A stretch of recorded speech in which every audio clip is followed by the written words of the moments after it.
when you're moving from place to place. Good morning, good morning, morning, good morning, morning.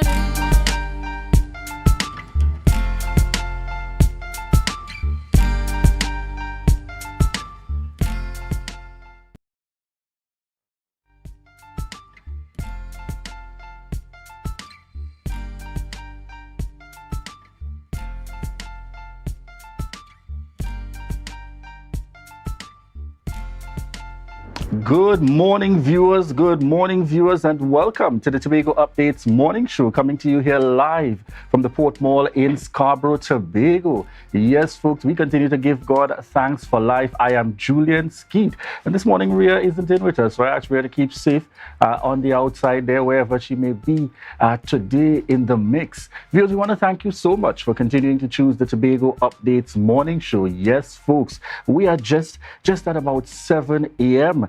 This morning on Tuesday, the 6th of June, 2023. And yes, folks, unfortunately, within the mix yesterday, coming to light in terms of shot, an individual shot multiple times, and the name that we are hearing under the circumstance, Denson Turner, and this is in the Lekoto area in Tobago yesterday evening. Quite unfortunate, and it's a gentle reminder. Many are asking the natural question: what is happening in our sweet Tobago? What is happening in our little island that we continue to love and appreciate and long for the days when we will not see these kinds of challenges facing us? It really begs a very serious question. Some decide that we're going to blame the agencies and deal with responsibility, saying that the TTPS perhaps needs to do more. Some make the point that we have to take some levels of personal responsibility in the circumstances. But you're hearing talks far and wide, some indicating that this one really caught them by surprise based on the fact or knowing the individual in question, not one who is known to be involved in any sort of activity or circumstances as the case may be, but really an unfortunate situation.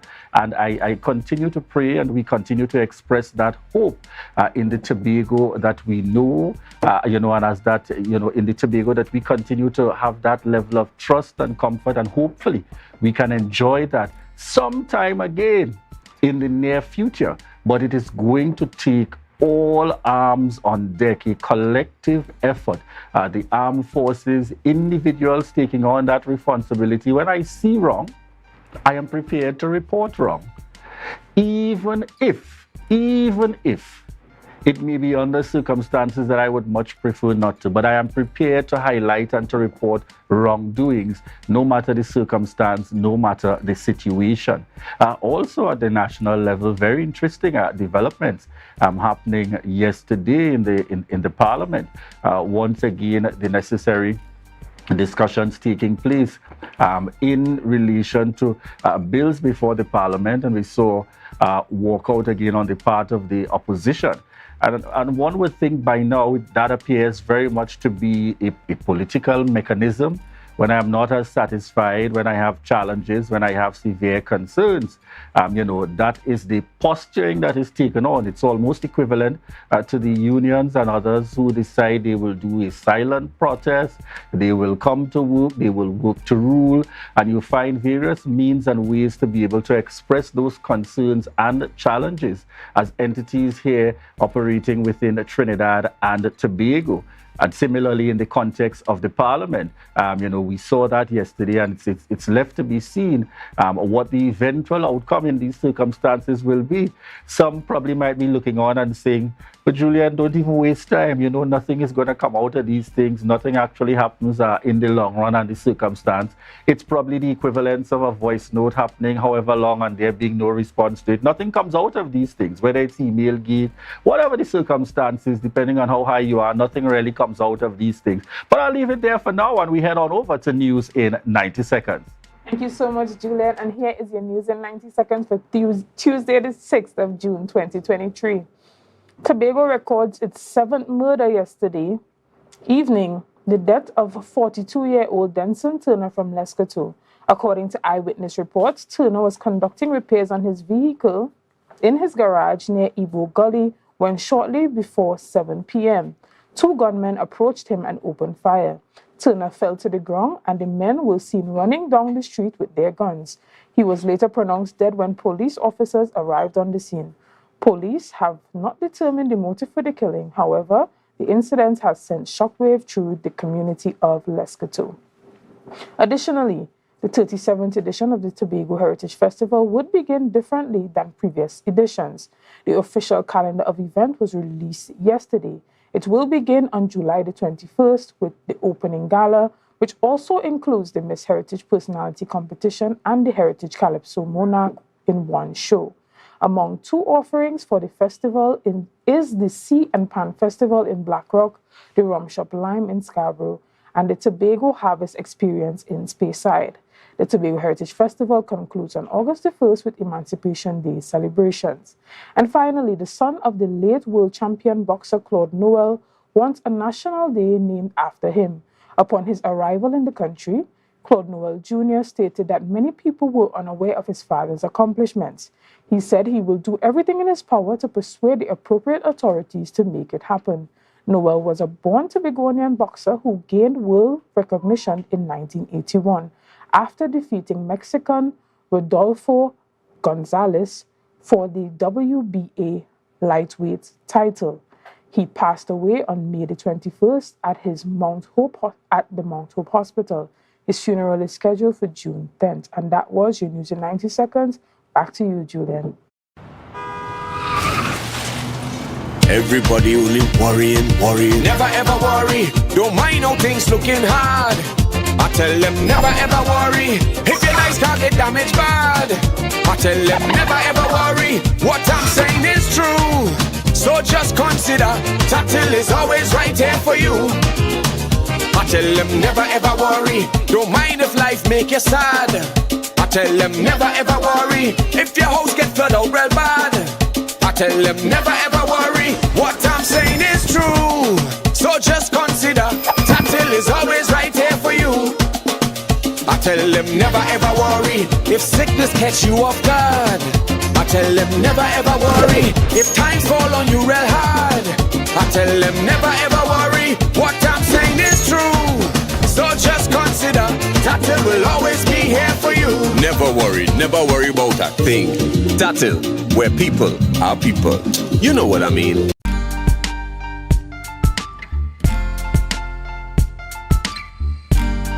Put a smile on your face when you're moving from place to place. Good morning, good morning, morning, good morning, morning. It is 7:06 a.m. Good morning, viewers, and welcome back to the Tobago Updates Morning Show, coming to you here live from the Port Mall in Scarborough, Tobago. Yes, folks, we're hearing just out of the news that reminder of the shock waves once again hitting the Lescotho area and Tobago in terms of the circumstances. Very unfortunate indeed, and as I continue to plead constantly, please, folks, let's remember that we have got to take on some levels of personal responsibilities. Guns, weapons, violence doesn't just pop in to our Tobago space. It might have started coming in, a very slow manner. And I remember the then political, that in terms of rivers flowing into streams and continuing to build up. Let's please be reminded, folks, to take on some levels of responsibility as we cry out for that better Tobago, which we will all like to live in for our very own safety and comfort. All right, viewers, at this point, we're heading on into our birthday celebrations, and our birthday segment is sponsored by KFC. This is your birthday shoutouts on Tobago Updates, sponsored by KFC.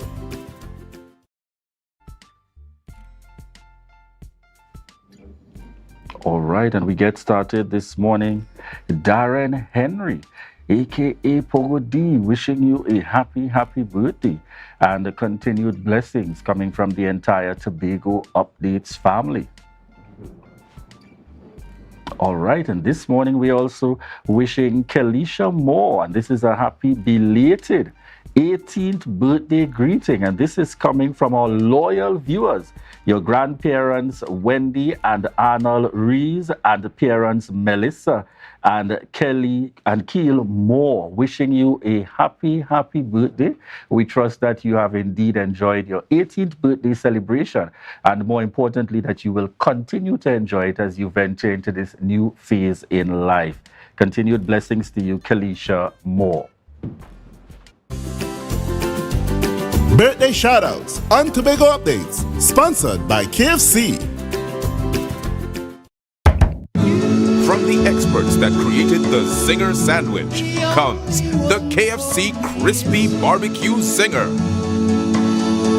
The only one I see is you. Cheddar cheese, crispy onions, the most delicious Kentucky Fried Chicken, and barbecue sauce. Get ready for a whole new level of flavor. Yes, thank you very much and welcome back there, viewers. And I want to thank the viewers so much. And yes, thank you so much, Lidmoy out there on the live, reminding me of that very specific reference. Streams into rivers and rivers into seas. Folks, if we don't continue, we don't make some effort to try to get a grip on these circumstances, those words don't only apply to the politics of the day, but it applies to our everyday life. If we don't get a grip on those circumstances, we're going to be in some trouble or continue to be in some troubled situations, perhaps even getting onto a worse state. You know, people tend to say, it can't get any worse than this. I fear, folks, it probably can get worse. So we really got to make some effort on the outside there. What are we doing as individuals when we see those very little things that we take for granted and ignore and hope that they don't develop into something more? Yes, folks, it's really on my mind this morning, the kind of discomfort facing this island. All right, to give you an idea of the rundown this morning, we have on with us Brian Thomas, chairman of Pan Trinbago Tobago region.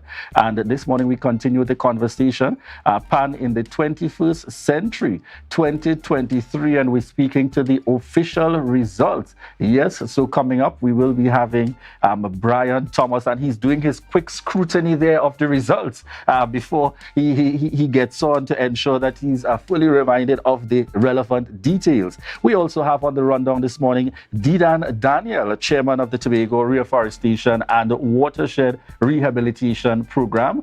And we are speaking to More Trees, Please. All right, so we look forward to those upcoming discussions. And we'll also be hearing a bit about the Tobago Estate Chocolate Bar wins bronze.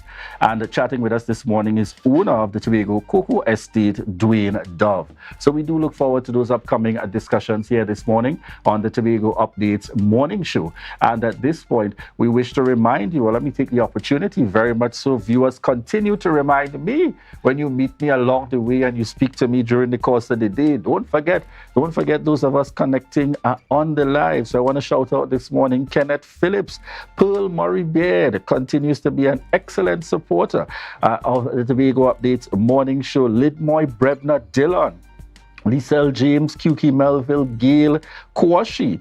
I am seeing her also in the mix. Shaka, Auntie Dora Lyons, Elizabeth Johnson Cooper, Myrna Kwashi, Rhea Francis, Janelle McConey Critchlow, my very good friend on the outside there.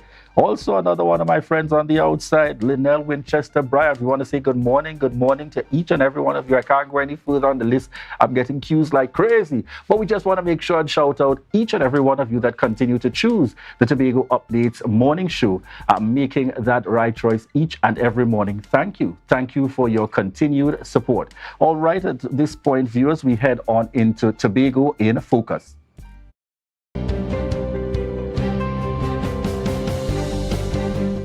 Mediation is used as an alternative to litigation through the use of an impartial moderator and communication and negotiation techniques. The Division of Health, Wellness and Social Protection established its mediation unit in 2009 and has steadily expanded. The unit equipped with 2 certified mediators, has since settled several matters, including landlord and tenant issues, merchant-customer disputes, property and land, parenting, and even issues regarding the running of traditional susus. Assistant Coordinator at the Mediation Unit, Carol Spencer Edwards, further explains. We deal with family and relationship disputes, neighborhood conflicts, community disputes, juvenile conflicts. So the range of issues are there, and as I said, we try to offer persons that option as against going to the court. Ms. Spencer Edwards revealed a high success rate between 70 and 75%, noting that a large part of the unit's success lies with the process, as persons are allowed to speak freely in a safe and comfortable environment. Quite often the issues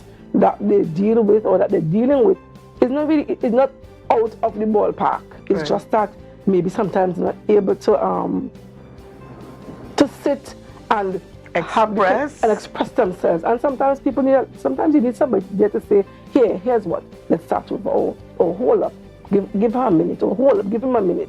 You know. The recent addition of a therapeutic counseling unit manned by 8 counselors has further expanded services, including a crisis hotline, parenting workshop, grief counseling, life skill coaching, marriage counseling, and learning enrichment programs. Services can be accessed through its walk-in services or by referral.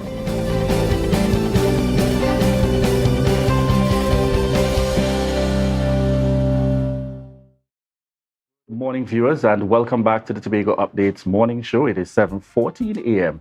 and thank you so much for continuing to choose this Tobago Updates morning show taking place here, coming live from the Port Mall in Scarborough, Tobago. Viewers, in this segment we got a slight change as we get started this morning. We are starting with Didan Daniel, Chairman of the Tobago Reforestation and Watershed Rehabilitation Program, and we're speaking More Trees Please. Good morning to you and welcome. Good morning, welcome. Thanks for the opportunity to be on the Tobago Update.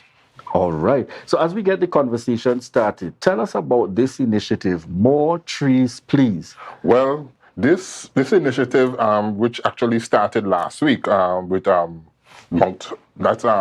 Magdalena Grand, it involves where we partnering with community organizations, corporate entities, so that we're going to do reforestation, that is with the mandate of the company to assist in reforestation efforts. So More Trees Please is a campaign that we hope to unfold throughout the country, in fact, more so Tobago, to assist in planting a whole lot more trees in denuded areas that have been deforested. Right, and to bring the benefits of trees to these land spaces. Tell us what's been the progress with these efforts. We listened to this initiative in terms of More Trees Please, and if I recall, some months or perhaps into last year, we'd have also had the initiative in terms of looking at the breadfruit, and so on. Tell us a little bit of how the progress of this program has been.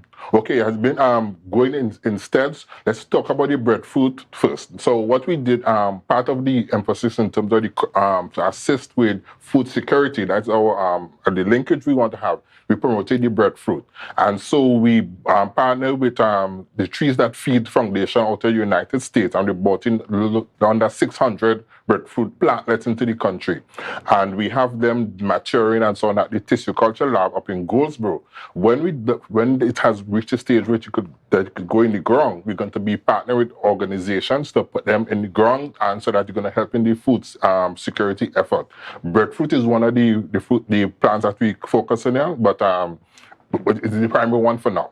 All right. So when we speak to More Trees Please, are we looking very broadly at fruit trees, any specifications, or are we just looking at ensuring that we're able to bring back that green aspect of Tobago? Well, that would be specific to the area. Certainly the land would support certain type of tree based on its location, soil type, things like that, sun pattern, where shadows are as opposed to where shades are, or sunshine and shades. So it would be specific to the piece of land. But generally, what we emphasize in trees generally, so that you're going to bring the benefit to protect the soil, to provide a habitat for birds and bees and bats and moths and all the good pollinators that help to support the ecosystem. Yeah? How do you respond to persons that make the point, but Didan, we in difficult times, I probably need to just clear a piece of land to be able to do something else. You're telling me to grow to grow trees. How do you find that balance in these circumstances? Well, a long time ago, a guy by the name of Ruben Jat mentioned that those who plant trees knowing that they may not benefit from it, that Ruben Jat Tagore, that it wouldn't benefit when you plant the trees, understand the meaning of life. The thing is that succeeding generations will benefit from that effort in terms of providing a source of food, protecting the soil, which is extremely, extremely important. That is our heritage really there in the soil. No trees, no soil, no trees, no plants, no food, no life. Right? So with that understanding of life, we should invest in efforts like that. Recently, we're walking around in a place like that. Why is that? We have denuded all our trees and put concrete, and we're paying the consequence of that. So we really need to emphasize on planting more trees where trees can be planted, right? So that we get mankind and the succeeding generation gets the benefit of it. Would you say even some of these areas that we are seeking to develop, I know we try to do it somewhat when we look at housing developments to create green spaces and so on. But even in the development of other areas, the west side, our capital, and different spaces in Tobago, you think that becomes a critical part of the development component? It must. It must. And one of the things we'll be pushing is to include green spaces in all our development. There's nothing good with putting down concrete, but there must be that harmony and that balance with having green spaces, because we all know and experience the benefit of having green spaces. A place for recreation, family-friendly environments, for source of food to help to support ecosystem, which is extremely important towards our livelihood going forward. All right. I wanted to remind our viewers, for the benefit of those now joining in, how long is this initiative carded to take place for? What's the target that you're looking at? We will go throughout, right? It's a thing that could only grow from strength to strength.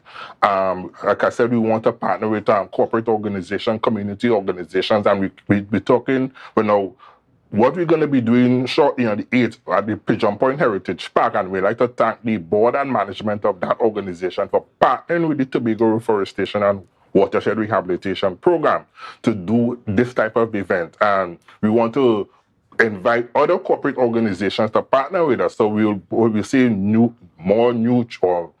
trees, please.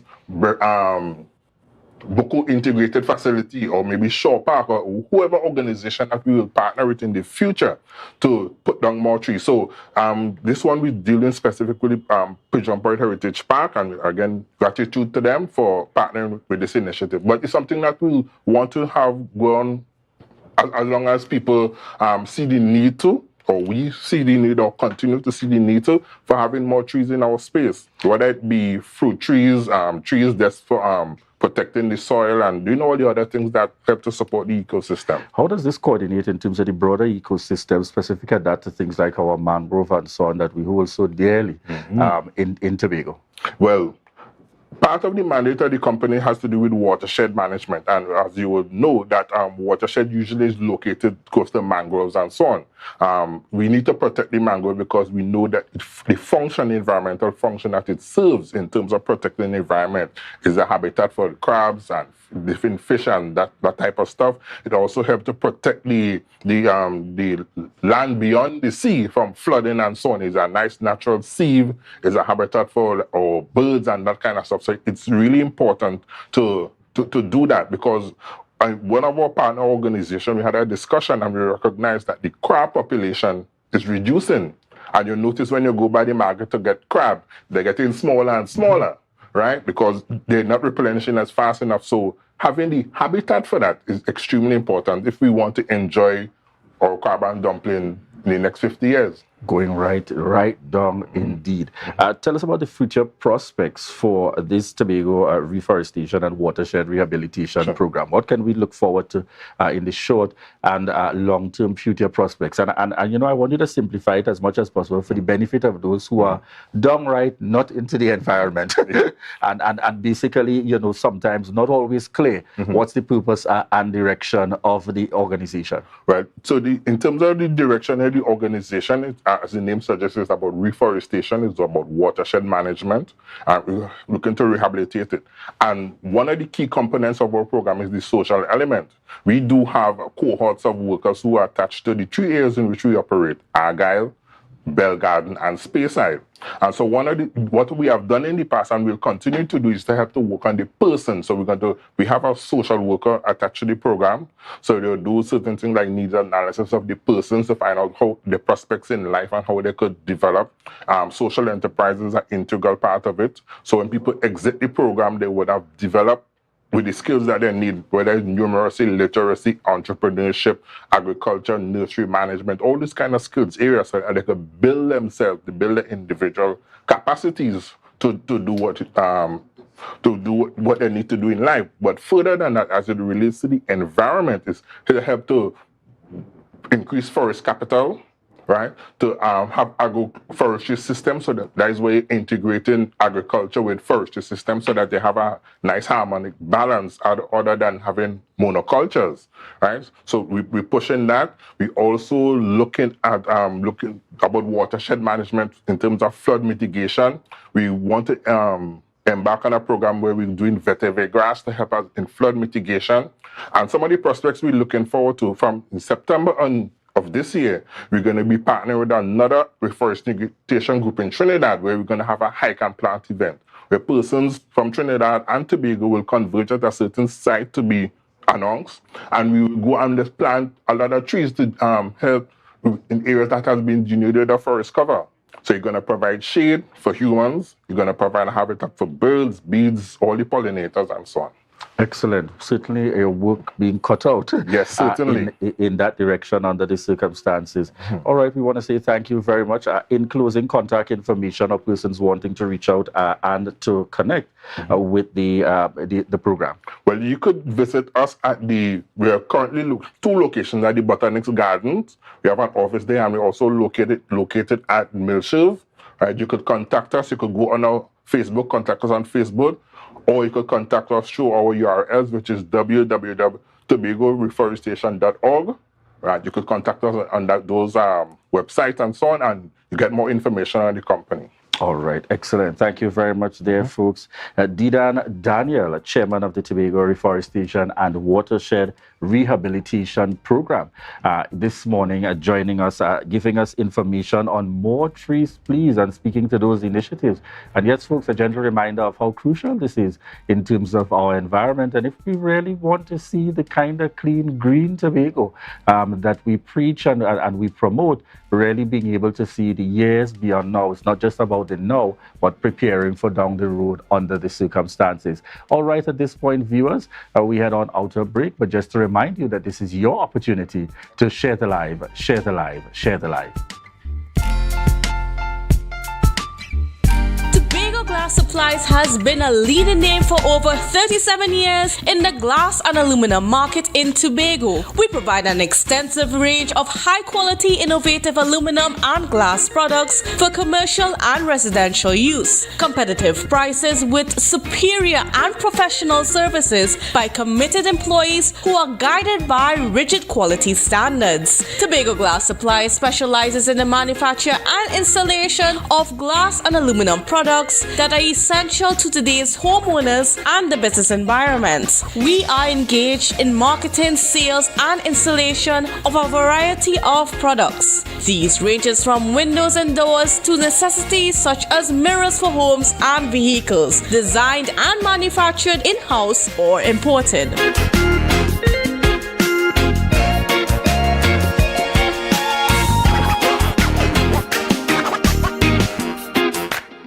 The best place to stay in Tobago is at Thorn's Place, with rates starting as low as 200 TT. Call or WhatsApp 745-7306 or 682-8676. We are located uptown Scarborough, 5 minutes away from the port. Remember, at Thorn's Place, our aim is to make your stay safe and affordable. October will never be better with Tobago Carnival Fever. Okay, passage and come on over. MI4 Security Services Company is the most advanced security service in Tobago. Ask about our cash and transit service. It's safe, risk-free, reliable, and timely.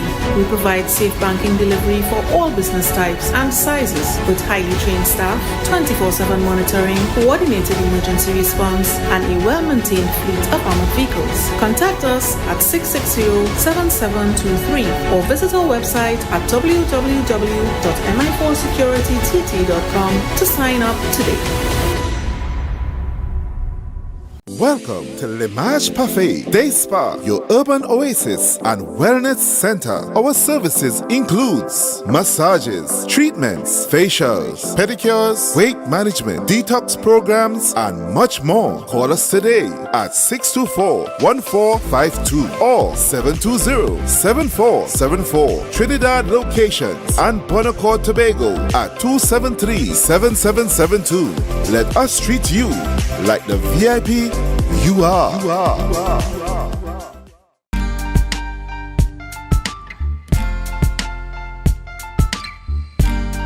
Put a smile on your face when you're moving from place to place. Good morning, good morning, morning, good morning, morning.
Yes, viewers are welcome back to the Tobago Updates morning show, and you're hearing, the song of Steel Pan. And I want to say that different kind of tone and energy is not your jump up and have a time, but really love songs, so to speak.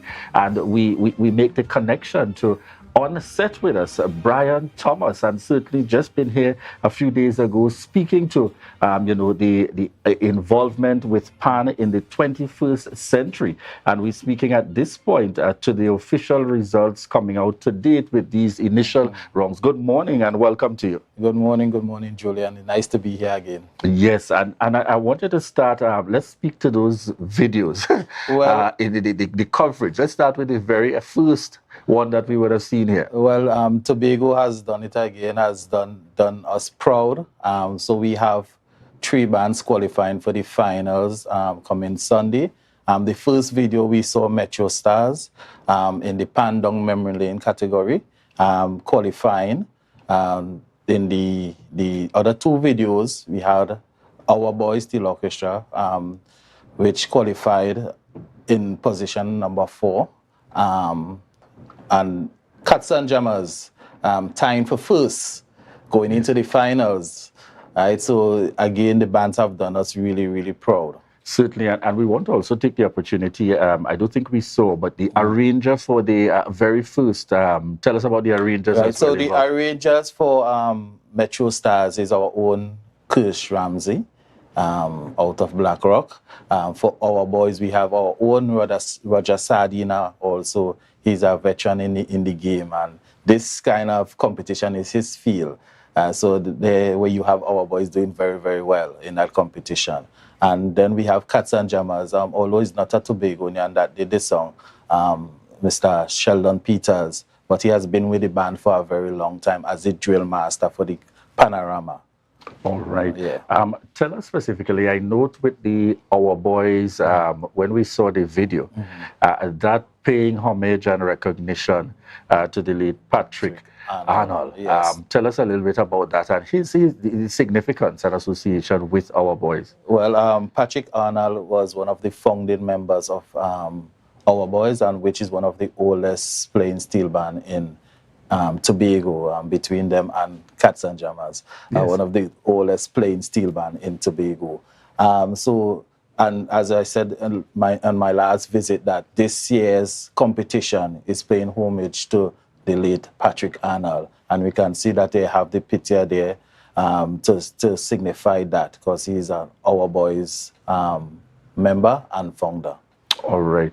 So as we prepare now to head on in, tell us the significance in terms of these results, placing first. And I know that this took place, walk us through over the period of May 27th to June 4th. Yes. The June 4th was the Tobago element. Tell us a little bit about that. Well, what we had from May the 27th is that we went throughout the country in each region. In Pan-Tobago, we have 4 regions, which is the South Central region, the Eastern region, the Northern region, and Tobago. So we went on a nightly basis. The judges went through all the regions, starting from the 27th of May and ending on the 4th of June. And these are the results coming out of that exercise. What would be some of the things that judges look forward to in a scenario like this? You know, part of the thing you look forward to during the carnival season when they're going around is that ability to engage the crowd. And tell us a little bit about what the criteria involves from where you sit. Right, so in the judging criteria, we have arrangement, and we have the tone of the pan, the tuning of the pan. Those are the 2 major things that are judged, along with the general performance. The judges look at how the song is executed. For the pan in the 21st century, it is, you have to play a song between 2000 and present, right? You play the song in its generic ways, and then you can, go on different modes and, be creative with it. In the pan in the 21st century, you have to play a song older than 2000. Not a calypso, but in a calypso rhythm. Very interesting. Yeah.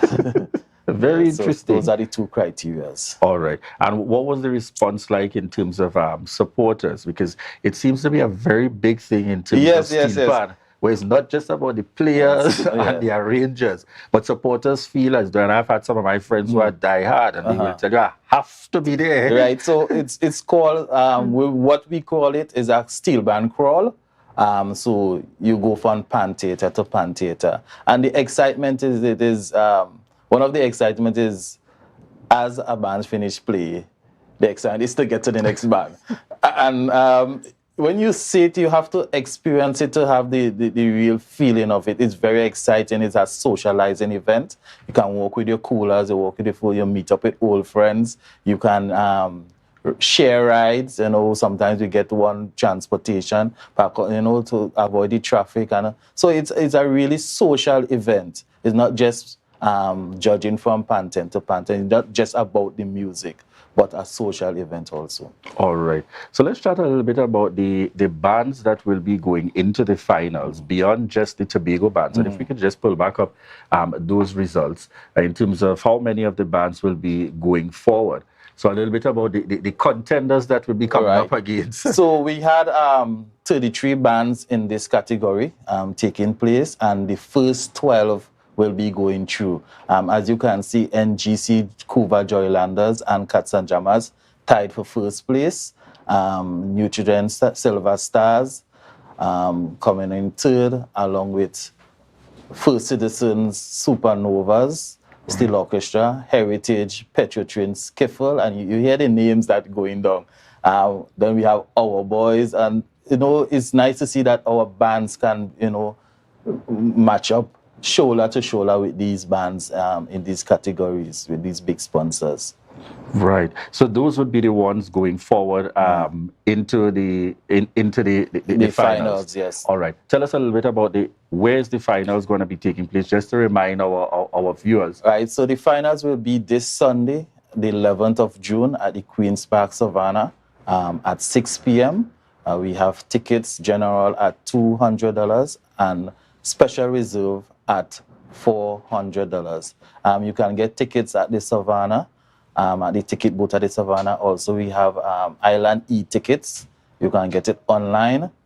So those are the avenues that you can get the tickets. And remind us again, what's the start time on Sunday? The start time is 6 p.m. sharp. We have a guest performer, our own Kay Allen also will be a guest performer. We'll be starting the show on that particular day. So in an instance like this, support is provided to ensure that the bands are able to make it across to Trinidad. I know there have been some times ago where the coming to Tobago to facilitate competition and the going to Trinidad, always presents a challenge. How has it been from where you sit now as chair? So we are constantly communicating with the Port Authority. As you know, from today, the Carbo Star is on dry dock. However, we were able to bargain with them to be able for the stands or the racks to go on the fast ferry. Some compromising have to take place. We have to get smaller trucks instead of the bigger trucks. The port is really working along with us. Tobago pays the way for the bands and accommodation along with food and transportation for the bands from Tobago to go to Trinidad. So we're having a lot of assistance where that is concerned. All right, so persons are taken care of. Yes. And once they get on across to Trinidad, Tobago treats with the treats with arrangement. the ground transport, hotel accommodation, and food. All right. From where you sit as chairman, what are your hopes? Well, I wonder if you could favor any of the three. I flip. The thing about it, with these three bands, any one of them can take home the prize. Cats and Jammers are two-time winners already, so there are no strangers to winning this particular competition. Our Boys has been in this competition already. I think they played a Neo tune, and they did very well at that point in time. So, and Mr. Sardina, he is very, very knowledgeable in this field. So I can expect something from them too. And we can't leave out Kirsch Ramsey. Kirsch, Ramsey, and O.J. Richards are arranging for Silver Stars also. Also one of the top bands there. So Tobago again. Right, so my hopes are very high where the bands can place or can bring home this type trophy in this competition. What do you say to, Brian, just over the season there, we would have heard some very unfortunate, the rhetoric coming forward that Tobago only seem to be excelling now because of. What's your response to things like that? You've been around this thing long enough. Is it really just because of? No. It's I would not say just because of. And even though if it's because of, it's not because of what they think. Right? Because if someone from Tobago is at the hem of Panjim, it gives us that sort of encouragement that yes, we can achieve more. Right? So it may not be, if it's because of, they said Miss Ramsey Moore is at the head. It's, we take it from a different point of view. And in addition to that, The Tobago region has been doing a lot in the past for us to get at this stage by keeping some workshops. We started something, I think, in 2017. We call the Young Arrangers Workshop, where we brought up judges, we brought up arrangers from Trinidad to do workshop with their young arrangers. OG and Kirsch and them was part of that.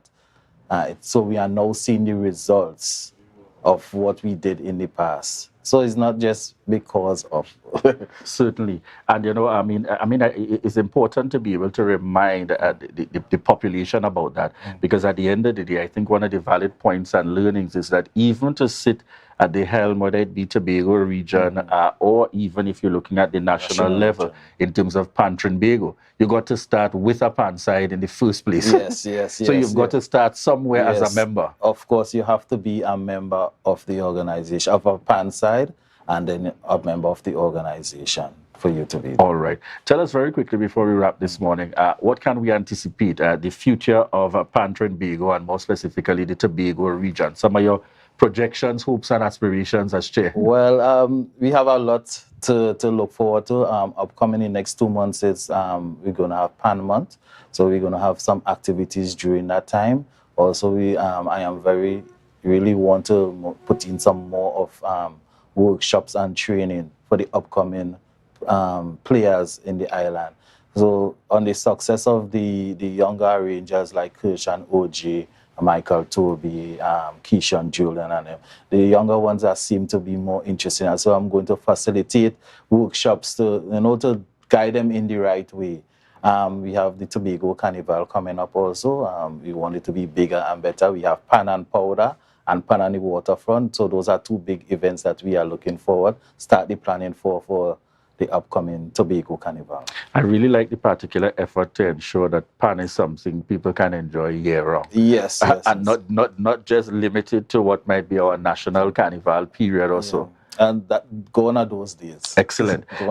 Before we close this one, remind our viewers, where do they need to be this weekend and where they would be lending their support to in terms of our Tobago bands going forward to the finals? Well, I am calling on the Tobago diaspora that living in Trinidad to come, on the Tobagonians that follow the Pan, to come to the Queen's Park Savannah on Sunday, June 11th, 6 p.m. to support our bands, the Tobago bands, Cats and Jammers, Our Boys, and Metro Stars, and the Pan in the 21st Century and Pan Down Memory Lane competition. All right. Thank you so much, Brian Thomas, Chairman of Pan Trinbago Tobago region, for joining us here on set this morning. Keeping us updated, folks, it's this Sunday, the finals takes place in Trinidad, and we trust that indeed we look forward to Tobago bringing home that title. All right, we want to thank each and every one of you for continuing to choose the Tobago Updates morning show. Those of you on the live with us, good morning. Godfrey Moore, Sanisha Ali, June Abraham, see Jeffrey Williams, Giselle Donaldson Yates. Yes, miss, good morning to you. Yolanda Courtner, Antonia Thomas. Good morning to each and every one of you continuing to choose and to connect with us here on Tobago Updates. Viewers, at this point, we wish to remind you that this is your opportunity to share the live, share the live, share the live.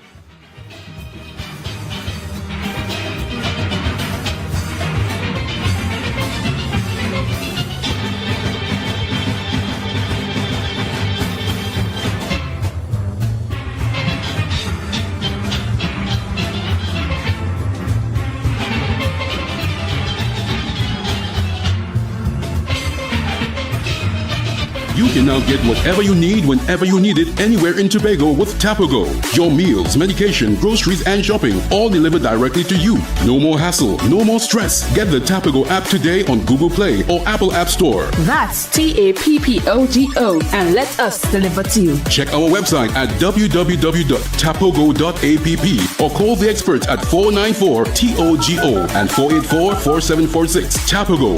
Relax. We will get it to you. Tobago's at your service.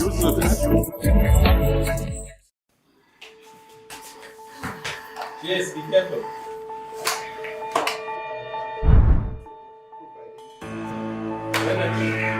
Honey, I feel I'm going to start to cook, yes, because these children must be hungry now, right? Okay.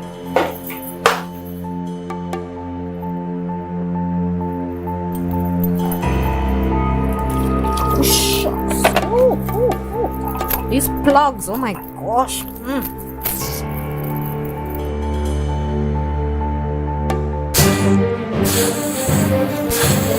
Hey, Rizak, hey, come from there. Come from there.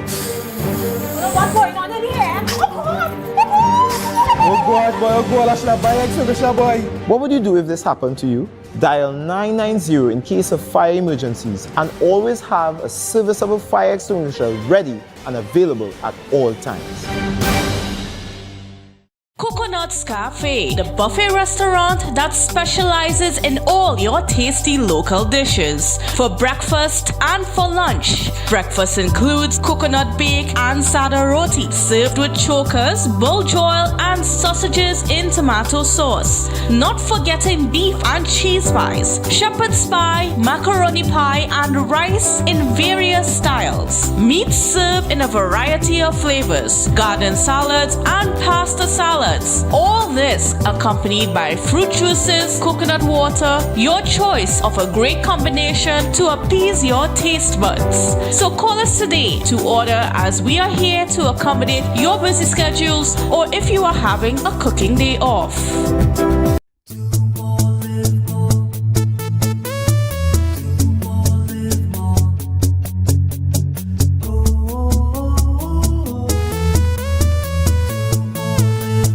This is how it's gonna go.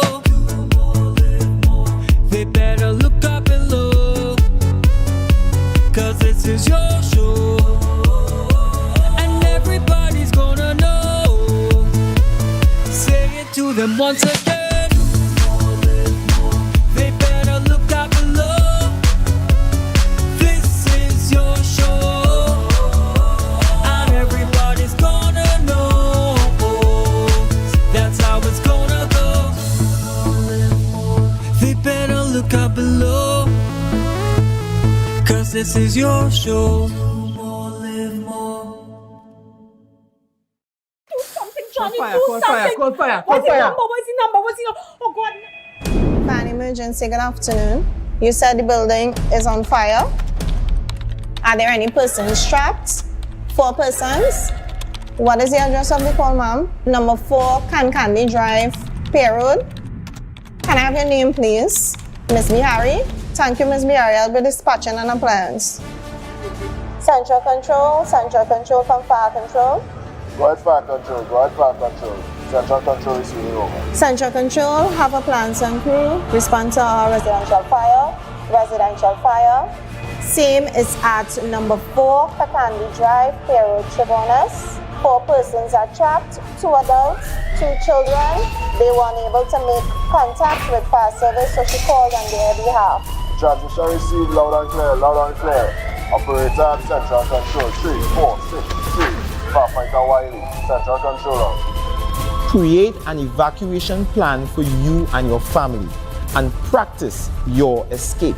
Always ensure you have more than one way to safely exit your home. Your lives may depend on it.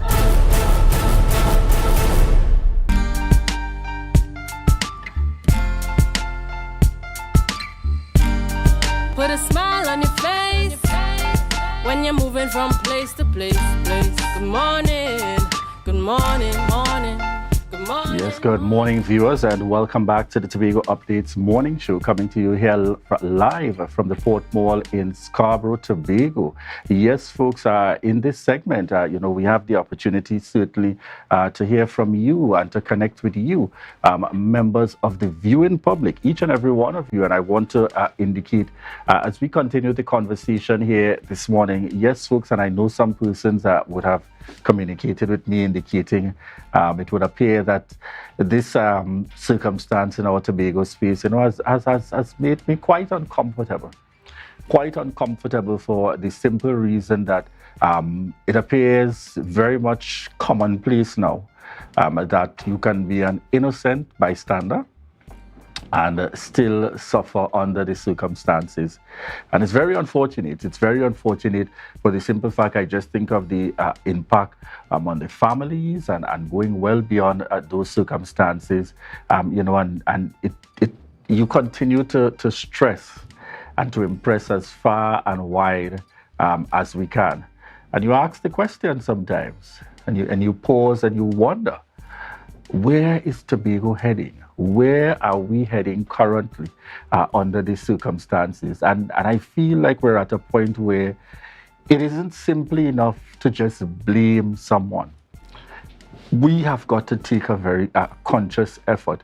We have got to take on that very serious responsibility and to remind persons far and wide under these circumstances that at the end of the day, we want to live in a comfortable and a safe Tobago, and I cannot help but emphasize consistently, we must be prepared to do our part in these circumstances. And yes, I'm talking to you. You that know all too well the boy or the girl or the man or the woman living right in your household and probably not doing the right things in the context of the law.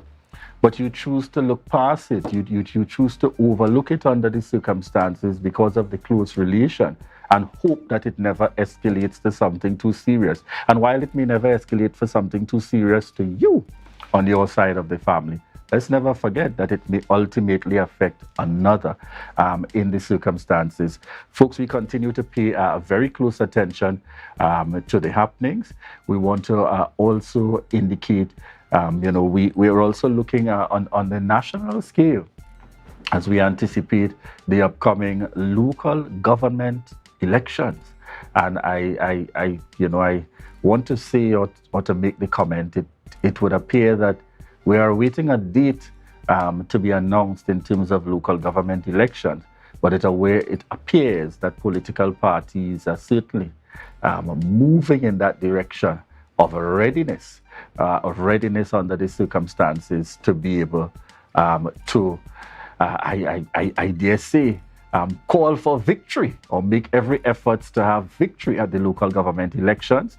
The current administration, the People's National Movement, seems to be very confident, indicating to those challengers, or rather reminding the people that their focus is on local government reform, and it continues to be on the reform of local government. And therefore, very interesting. We wait for the date to be announced, and more than that, we're looking out to see eventually when the date is announced, let's see what the lead up to local government will be like, and then certainly the eventual outcome in terms of local government here in Trinidad. All right, viewers, we want to thank you so much, each and every one of you connecting with us here this morning. On the live, I see we have Heather Cook, Jeffrey Williams, Giselle, Yolanda, each and every one of you out there, folks. Yes, we're running out of time. Annalisa Nichols John, good morning to you. Good morning to you, my fellow Mayborn, indeed. Good morning to you, and thank you so much for connecting with us. Selma Lashley, Sharon Mills. You see, when you see the names that you know are certainly faithful supporters, you want to say thank you. Thank you so much for continuing to choose the Tobago Updates morning show. And yes, folks, we are heading on out this morning from the Tobago Updates morning show, and certainly we ask you to continue to tune in, because from here we're heading straight on over to GMT. And yes, tomorrow we will have Youth Wednesday in the mix as we continue to bring you the information and to bring you the issues here in Tobago, the issues nationally in Trinidad and Tobago, and indeed the world at large. So at this point, viewers, we say bye-bye as we head on over to Tobago Notes.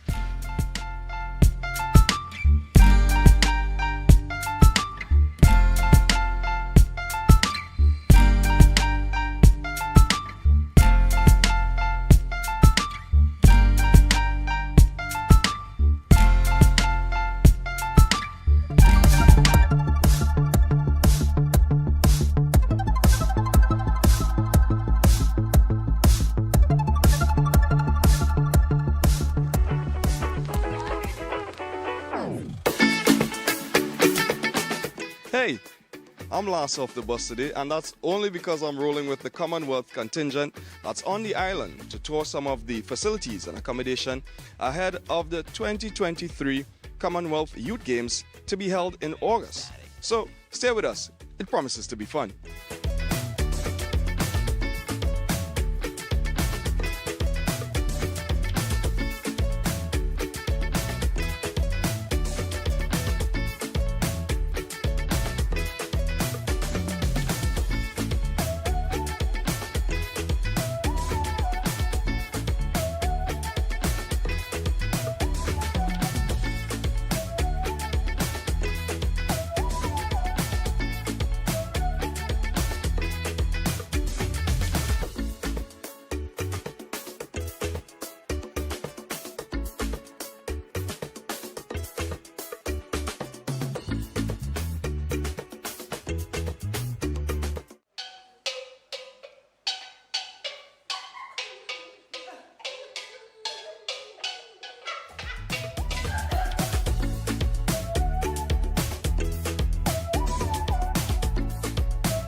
As far as I'm concerned, the Commonwealth Games have well and truly started, because by the time teams come sending out their teams to do the reconnoiter, recce patrols, as the military people would say, they are already in games mode.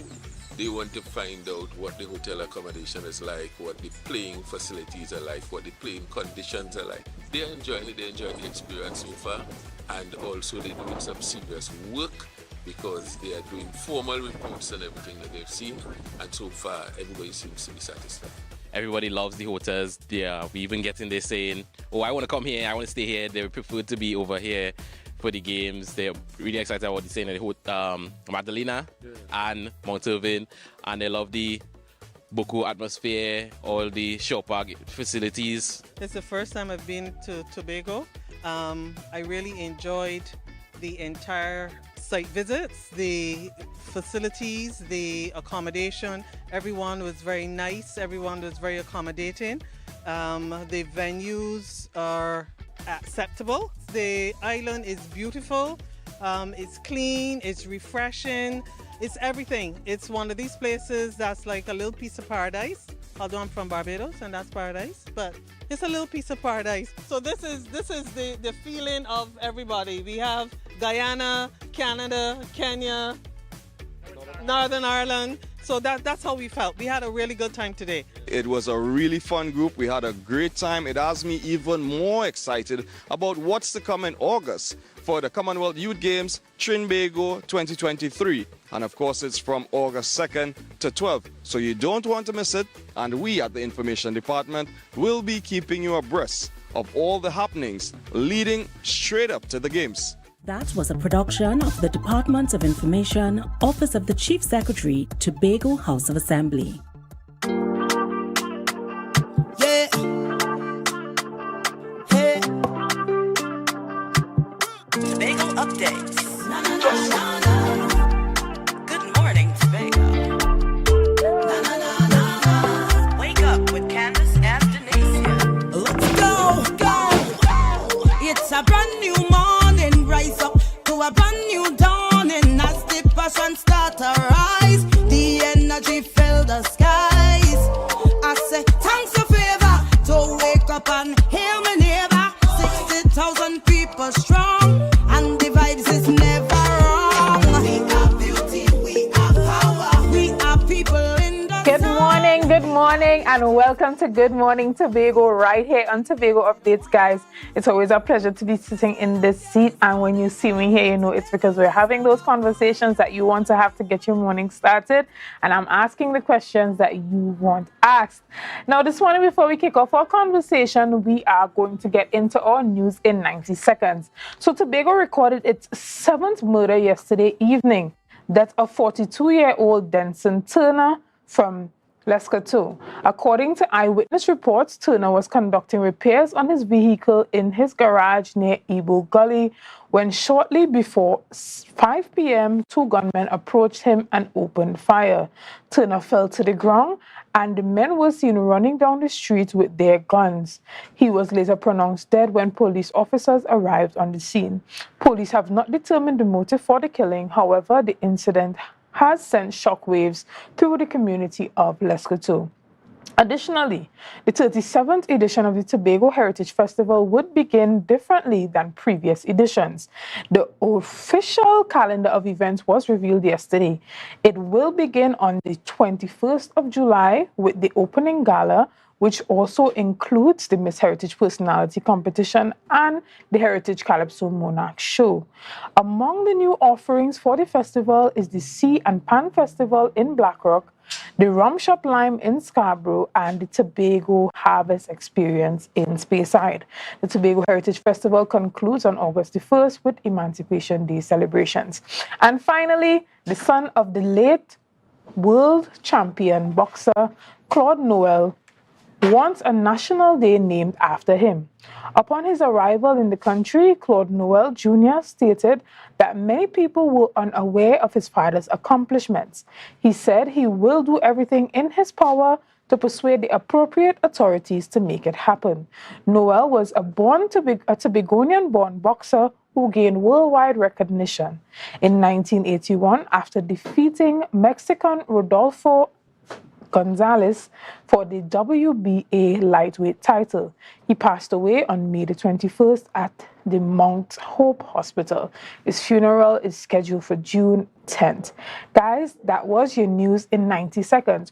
So we're going to take a brief break and we'll be back with our conversation for this morning. See you guys soon. The energy fill the skies. I say thanks for favor.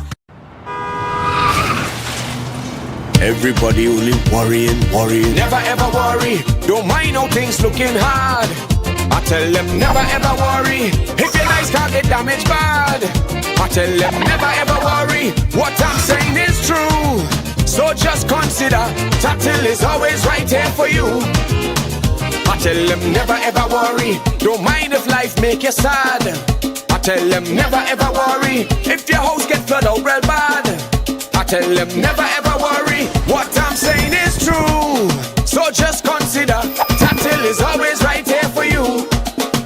I tell them never ever worry. If sickness catch you off guard. I tell them never ever worry. If times fall on you real hard. I tell them never ever worry. What I'm saying is true. So just consider Tatil will always be here for you. Never worry about a thing. Tatil, where people are people.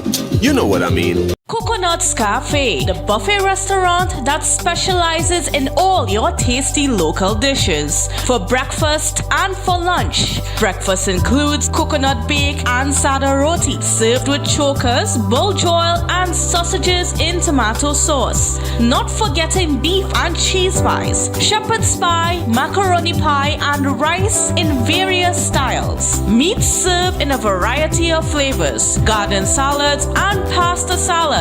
All this accompanied by fruit juices, coconut water, your choice of a great combination to appease your taste buds. So call us today to order, as we are here to accommodate your busy schedules or if you are having a cooking day off.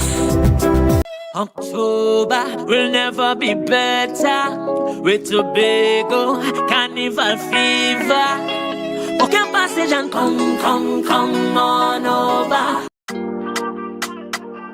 Yeah. Hey. Tobago updates. Good morning, Tobago. Wake up with Candace and Denise. Let's go. It's a brand new morning. Rise up to a brand new dawning. As the passion start to rise, the energy fill the skies. I say thanks for favor. To wake up and hear me neighbor.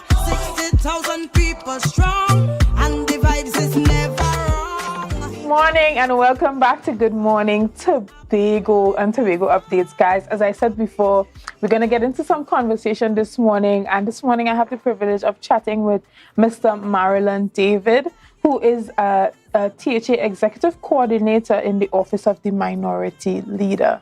Good morning, Mr. David. Hi, morning, Chanel. How are you? I am fine. I mean, I don't think we have ever gotten the opportunity to chat directly. I always see you on the Minority Report. I'm guessing you also see me hosting here, but we've never really gotten to interact directly, although we are often on the same network. Yes, so this is indeed a pleasure. It is a pleasure. It is a pleasure. And I'm interested to hear some of your thoughts this morning. You are talking a bit about that recording that we saw, let's say about 3 weeks ago now. We are on week 3. The conversation is dying. I think a lot of people have been oversaturated with conversations regarding the recording. However, we have not yet seen a response. And this morning, you want to chat a bit about that. So why do you think they are still silent? Well, let me say thanks for having me. And indeed, based on your introduction, it's good to know that you continue to watch the Minority Report, as many other persons do. I think it's one of the programs that continues to bring information to the public in a factual way. We've seen this issue in the public domain going on 3 weeks now. And again, the Chief Secretary and the Secretary of Education and all the members of the administration as well continue to remain silent on the issue. And you opened your statement by saying that it's dying. I tend to disagree. I think what we've been seeing happening over time is there has been a widening of the call.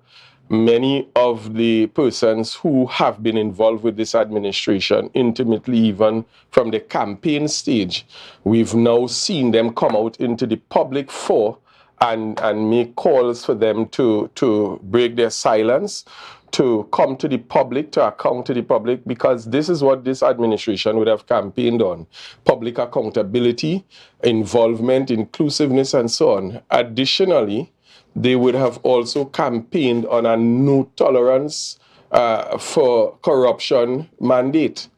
And here it is, we're seeing things that look like, resemble, and sound like corruption and conspiracy, and yet still we're hearing nothing on it. And if we look at the precedents that has been set by this administration, when something normally hits social media, we often see the Chief Secretary and Secretary of Finance, as well as the Education Secretary, very quickly pouncing on anything that is said out there that is untoward in the public domain with respect to any particular issue.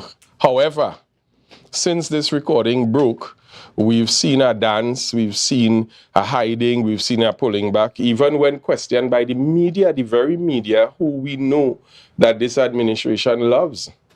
When questioned by members of the media, we see absolute silence, and in some cases, even absolute disrespect. And what we're saying is that this is an act of disrespect to the people of Tobago. This is an act of disrespect to every single individual that had the faith in this administration to put them into a position.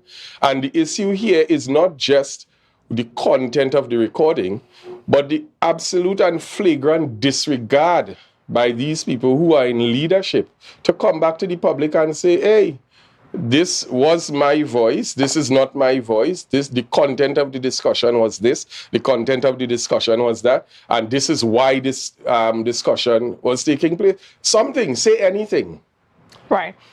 And since then, well, in regards to them coming out to say anything and what they had promised during their campaign period, it's safe to say the accusations being laid in this recording are no simple ones. So even as you indicated, usually they would come out on Facebook and they would respond or whatever. Yeah. I think that the level or the weight of these type of accusations demands something more than that. And we have seen the Chief Secretary come out and briefly state that there is a big reveal coming. And to me, that indicates that there is more to the recording that we have heard in the public domain.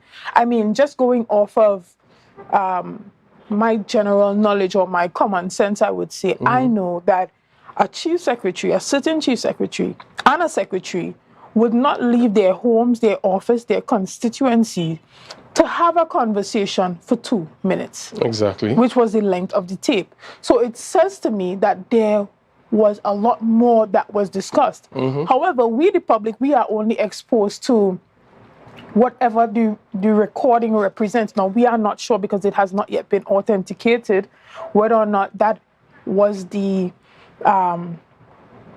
way in which the conversation would have went, or if it was edited, or if that was just a snippet of something that was taken out of context. Now, they are responsible for coming to us and telling us whether that was so or not. But are we continuing to press on a situation after this Chief Secretary has already indicated that he is coming to respond? We've seen that the administration has now put out that they would be having a full disclosure on Thursday night. So shouldn't we kind of be sitting to wait to see if this is their big reveal, if this is their response, as opposed to continuing a conversation, calling for a response when they have basically initiated or put out into the public domain that on Thursday night, we would be coming to the public? Well, I'm glad that you brought that up, Chanel, because, again, what we can only go by is precedence. we've seen an administration that has promised an ex gratia payment. To date, we've seen this very chief secretary set at least 3 deadlines when the ex gratia payment would be released, the last one being the end of the first quarter of 2023. We are close to budget. And you know what is sad about it and disrespectful to the people of Tobago? When these dates pass, you hear nothing about it. There's no explanation. We see a chief secretary who would have gone on a rant involving other members of his administration to castigate and destroy, defame contractors in Tobago, local businessmen, homegrown businessmen, promising on the 9th of September an audit report that was finalized. Here we are in June 2023, and nothing has been said about it. We saw a chief secretary who continues to make promises. Assembly reshuffle, secretaries are going to be moved around. So the precedent that has been set is one where this administration promises the people of Tobago that they are going to take actions, do certain things, put certain things in train, and never deliver and never come back to the people to account. But there's also the other side of that conversation where a number of persons on the ground are saying, okay, if he says that he's going to respond, let's wait until he responds and then let's come back with the conversation. But to continue to beat the same conversation that actually isn't, there's no new information coming to the fore. The information that we have is the same. The recording has not changed.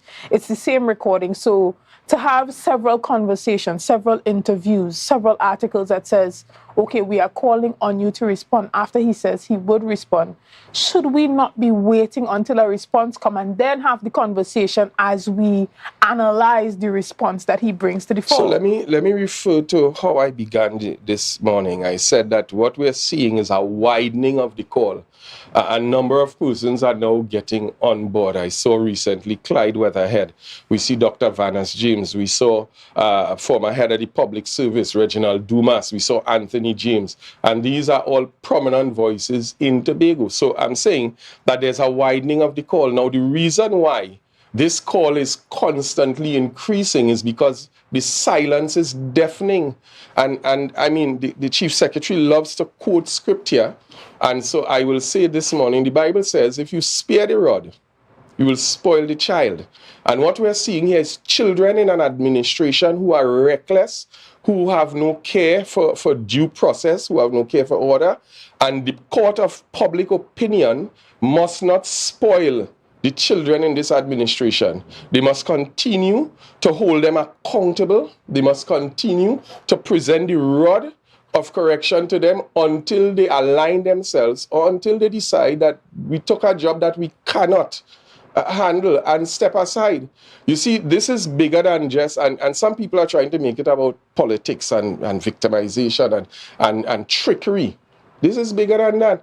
We saw the chief secretary stand right here in Tobago and speak about a social contract and saying to the public that even though he would have spoken to lawyers, he knows that this contract does not carry the same weight as a regular contract.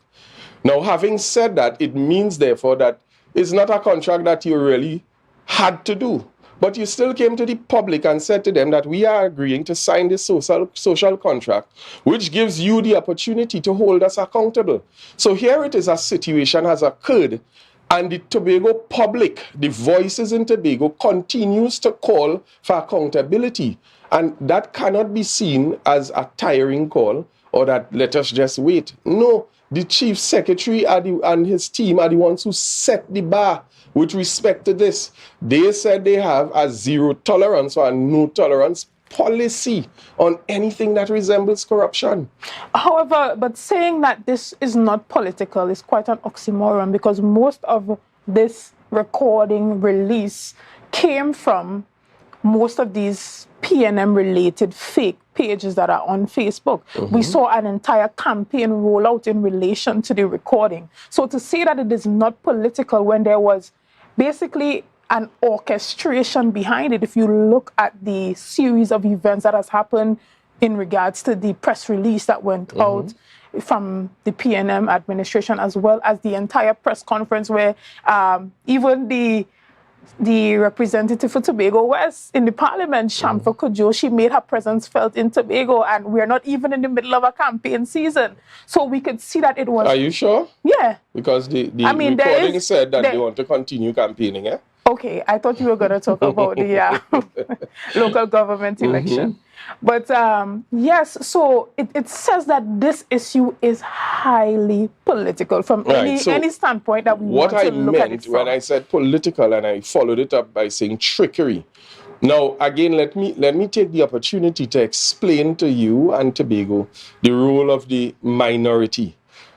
The role of the minority is mandated, just as the opposition leader in Trinidad, in the parliament, the role of the minority is to hold the administration accountable for something of this magnitude to take place, and the minority not step up to represent the voices of Tobagonians who may not have a voice to speak to this issue in the first place, would be a flagrant disregard and breach of what the mandate of the minority entails. So to say that we see a series of calls and a series of things and press conferences, that is the role of the minority.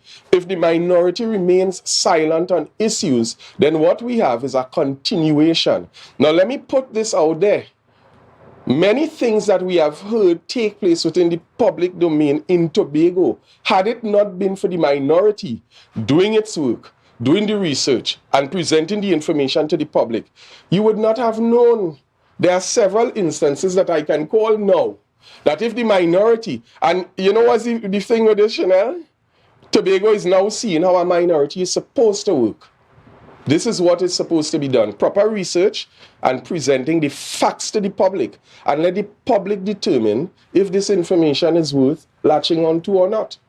Fair enough. Well, let's take a quick break and we'll come back and we'll continue this discussion. Guys, see you soon.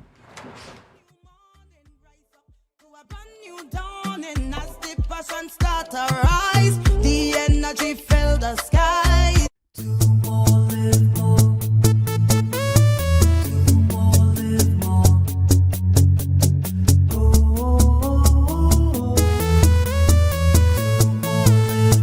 This is how it's gonna go. They better look up below, 'cause this is your show, and everybody's gonna know. Say it to them once again. They better look up below. This is your show, and everybody's gonna know.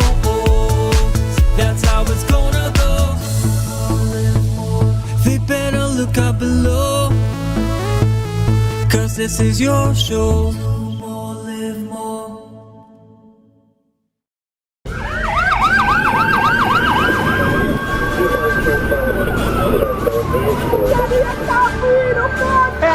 Help! Fire service! Hello, fire service! Anybody in here? Fire service! Yeah, we're right here! We gotta get out! We're right here! Here, take him! Let's go!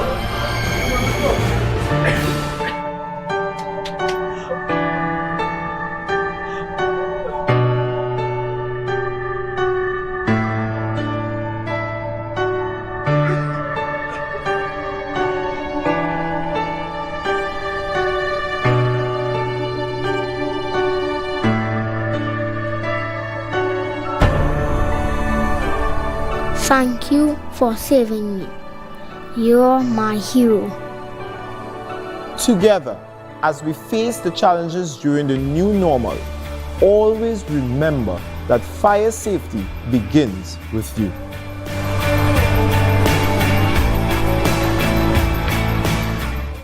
It's a different type of thing down there.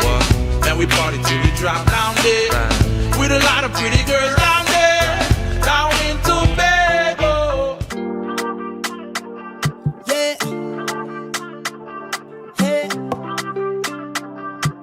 Tobago updates. Good morning and welcome back to Good Morning Tobago. Guys, I've been chatting with Marlon David, who is the executive coordinator in the Office of the Minority, and we've been having some interesting conversations here. But as we continue the conversation, we're still on the topic of this recording.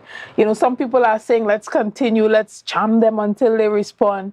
Others are saying, wake me up when they respond, because the conversation is becoming a bit overwhelming.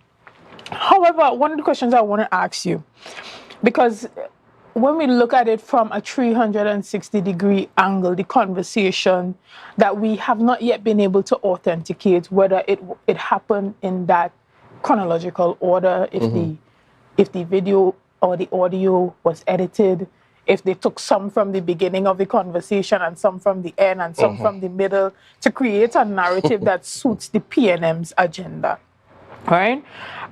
We don't know, but we need to hear, we need to know. Whether you are opposition or whether you are for, it's integral for an administration that has held themselves at such high account to give an account. Well, Chanel, I'll touch on two things there. Firstly, in terms of authentication and essentially the persons who are pushing that narrative, I will not waste time to go in depth into that part of the conversation, because the person's pushing that narrative, playing smart with foolishness. There's no two ways about it. Is that so? In this technological age? Reason being, we all know the voices on the recording. We've all sat in close quarters. We've had conversations and so on. And I think essentially that narrative is really disingenuous, to say the least. But let me finish. So, Marlon, is it that you are aware of the entire tape? You are aware of what is on the entire Probably tape, so you can attest to the fact that is an authentic conversation. Probably there's more to come. We don't know. No, I'm asking you. I'm asking you because you seem to be the man that knows. No, me? No, I am having a conversation. But further to that, you said that, okay, yes, we have the issue of authentication. Some persons are talking about chronology and that kind of thing. This is not the issue. The issue is, and we have to be very careful not to be pulled away from what is the issue. And I'm going to say this, and I'm going to put this out there to the Tobago public to beware. There is going to be a narrative created that, listen, we have a big explosive find that look, we see PNM did this and former administrations did this and former administrations did that, led under the PNM. We find traces of corruption and we investigating this, we investigating that. Let me remind the public and let me remind Fali and his administration that Tobago dealt with the PNM on December the 6th, 2021. Everything that was alleged that the PNM could have done, the public decided on the 6th of December that, listen, we take that basket and we put in a new administration in place. Since that has happened, we have not seen this administration settle down to do any kind of work. But we understand why. Because they're still campaigning. We're still hearing all sorts of foolishness. When they came into power, they went on a victimization drive, and today we're feeling the brunt of it. Tobago has been feeling the pain since this administration has come in. There's no development on the island. The place is stagnant. Every single major contract that we've seen come out of Tobago has been spirited away. In the words of Secretary James, to another economy, the very individual who said prior to getting into office that when you give away the development fund and the resources of Tobago, you are helping to build another economy. But and then again, so when we look at the conversation surrounding the engagement of Trinidad contractors, I think that there is a lot of disingenuity within that conversation, because even when we look at the contract that was awarded for the refurbishment of the Scarborough market, that was a huge contract that was given to a Trinidad contractor, along with a number of other contracts that we have seen on the island here. So to try to beat a conversation that this administration is solely focused on giving away Tobago's development budget to Trinidad, I think it's quite disingenuous. Well, especially seeing that a number of the contracts has gone to local contractors. If you track back, as you're saying, you brought up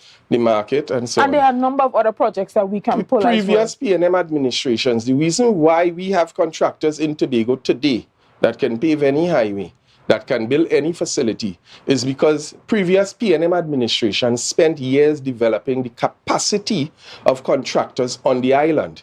That was a mandate, that was a mantra. We saw this administration come into office saying that they are about Tobago, but yet still, the persons with capacity were tossed aside. No, these are persons with capacity that are under investigation at the moment. Okay, in case you didn't know, the Chief Secretary has said that he would have launched an audit into the contractors. Are you aware that the Chief Secretary has started paying the very contractors who, quote-unquote, are under investigation?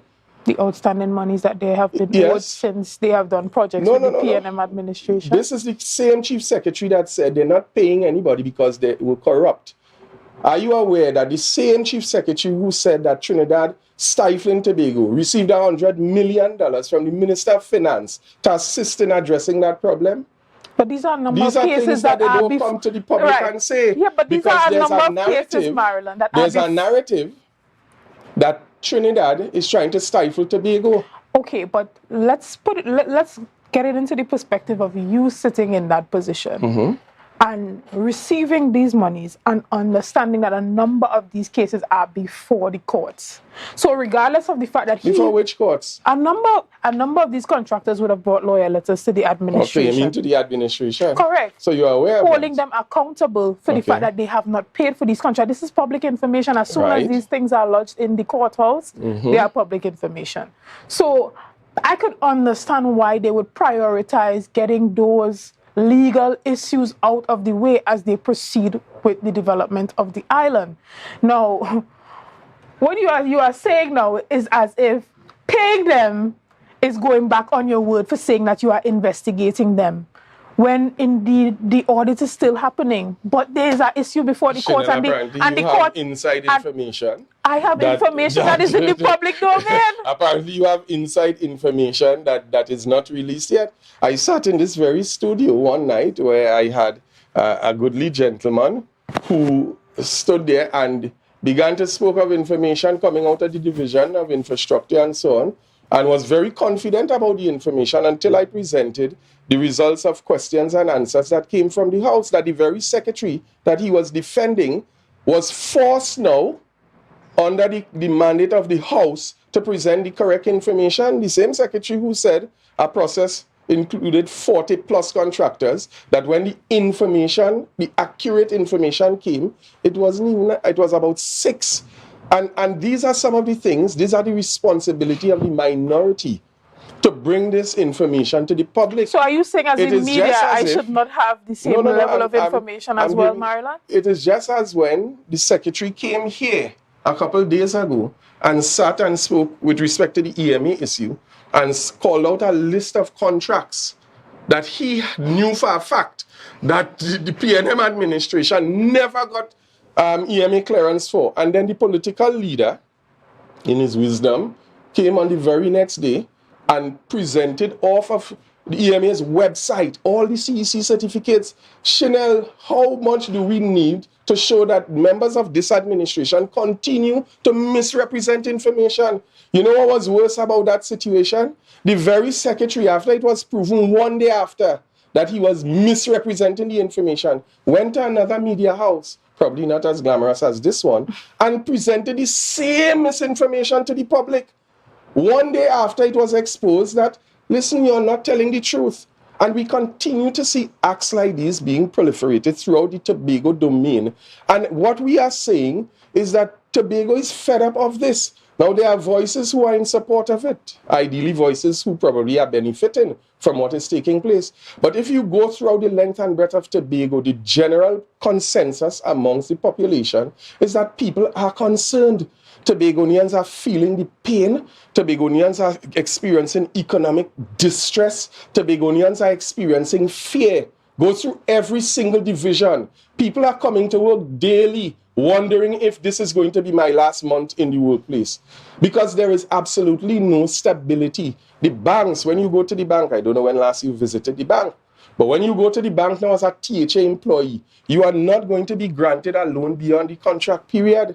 And these are things that were out of the space. These were things that were not happening, and yet still within a year and a half, they've eroded every sense of stability. We lost our Moody's rating last year, and a frivolous excuse was given. So we have to wake up and take stock of what is happening here in Tobago. This is bigger than just a recording. This is something that has been taking place months and even years. This was in the planning in terms of how Tobago is being treated with at this point in time. And honestly, if you and other persons are satisfied with what we are seeing passing for governance, after experiencing 21 years of good, solid governance, development, building out capacity in Tobago, proper administration, solid P&M policy, and you are saying you are satisfied with this, what we've seen in the last 1.5 years, then I don't know, we really need to have a day of prayer every week. Wow. You know, I always enjoy having this type of conversation. I am enjoying this conversation indeed, Marlon. So we're going to take a quick break and we'll come back and we'll continue with it. You good with that? I'm great with that. All right, excellent. Guys, see you soon. The energy fill the skies. I say thanks a favor to wake up and hear my neighbor. Tapicom. Welcome to the future. The only card you will need in a new world. Digital business cards. Safe, hassle-free. The future is here. Tapicom. New generation digital transfer. Digital time clock cards. Digital attendance cards. Air tags. Customized designs. Digital clothing tags. Digital pet tags. Tapicom. The future is here. Contact us today.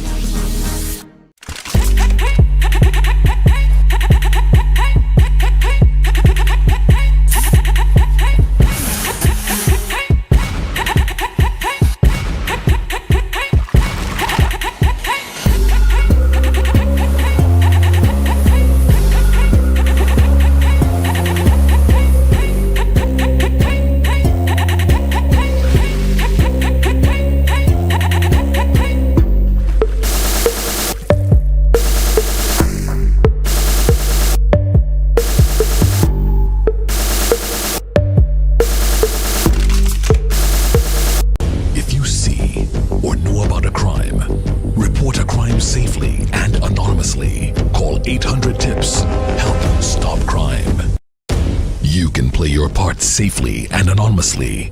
Report a crime. Earn a reward. Call 800-TIPS. Help stop crime. Be a hero. Champion. Fearless citizen. Be a crime stopper safely and anonymously. Call 800-TIPS. Help stop crime. Are you looking for a place for your loved ones? Heavenly Care welcomes you. Located at Northside Road opposite Massey Motors, we offer a variety of services. These include doctor visitations, social activities, geriatric care, and much more. Contact us at 277-9595 or visit us at Northside Road opposite Massey Motors. At Heavenly Care, compassion is at the heart of all care. October will never be better with Tobago Carnival fever. Okay, passage and come on over. Yeah. Hey. Tobago updates. Good morning and welcome back to Good Morning Tobago right here on Tobago Updates. Guys, we've been having an extremely interesting conversation. I've had a man here that challenges me who I tend to challenge a bit this morning, and the conversation is going. So we're really enjoying it too. A lot of the conversation happening when the cameras are off as well. So our producers have to remind us to wait until the cameras are back rolling because we're really enjoying having this conversation because, Marlon, you enjoy a challenge. I myself enjoy a challenge. And I am interested to know what else is on that voice recording that you seem to know so much about. But we had to talk a little bit about what's happening on the political landscape as a whole in Tobago and how what's happening at the central government level is affecting us here on the island. You would have indicated that the additional $100 million was allocated to the THA and that a number of the contractors have started getting paid. What is your idea of where the allocation should go? Because you seem to feel like there is a conflict of interest with getting some of the debts off of their hands with that $100 million allocation. Well, you see, Shida, I don't want to go in the direction of trying to dictate to the THA how they should spend whatever allocation. That is their responsibility. What I would say, however, and this is to address some of the things that I've heard being thrown out there in the public domain as well for the public who may be unsuspecting, who may not understand. There is a narrative that, well, Tobago is being stifled, we're not getting what it is we're supposed to get and so on. The issue is not whether we're getting what we're supposed to get or not. The issue is what are our priorities. Because this administration has gotten an allocation that is larger than any that the previous administration would have gotten in a particular year for the last couple budgets. What was done with it? And you see, people didn't understand, members of this administration didn't understand. When you saw Joel Jack sitting there sometimes for nights with his team, when you saw decisions being made by Mr. Charles, by Mr. Dennis, we saw that members of the administration toiling and so on. It was about identifying priorities within Tobago that you can make the necessary allocation. One of the things that we benefit from in Tobago is that after the allocation is made, Tobago can now decide, well, listen, I don't want to use this here, I don't want to, and shift around based on priorities. The Minister of Finance does not get involved in Tobago's affairs with respect to reprioritization. And what we've seen here is an administration who do not understand prioritizing. Right. Okay. It's interesting that you said that because there have been huge headlines of recent in the last 2 days or so about the fact that the central government would have spent $3.4 million on that crime symposium that took place in Hyatt. And so there is the question, how is it so difficult when the THA makes requests, for reasonable requests at that, for a number of the development projects that they have on the island, they don't receive the allocation that they are requesting, yet we are seeing that a crime symposium where you see food and beverage costing $400,000, banners and set designs costing $800,000, luxury vehicle rentals costing $200,000. And then we're talking about priority and what is most important, right? And then we have a Tobago where we're trying to give scholarships to students. The other day we heard that they were unable to send those monies across to those students within a timely manner. We have infrastructural works that we want to get done. We see even that new road in Shervan to Storbay being a design, build, finance project, and a number of the projects that they're doing being that way because of the limited finances at the disposal of the administration. So at the central government level, is it that they are really concerned about priorities when they are allocating these funds? Because this is an indication that the priorities at the central government probably does not even align with some of the priorities. Well, I disagree with you, because we cannot take a central government program and try to compare it to something that we're doing here in Tobago. Now, this issue, I'm not going to go so much into the crime issue, but I want to go back on the word priorities. So you spoke about central government's funding of this particular symposium, which was a regional symposium where all member nations came together so that we can have a meaningful discussion on how do we treat with crime, not just in Trinidad and Tobago, but from a regional perspective. However, now that we're on priorities, are you aware of what was the travel bill for the Tobago House of Assembly in the first year? We're talking priorities. How many trips have we seen that flagrantly disregarded anything with respect to purpose?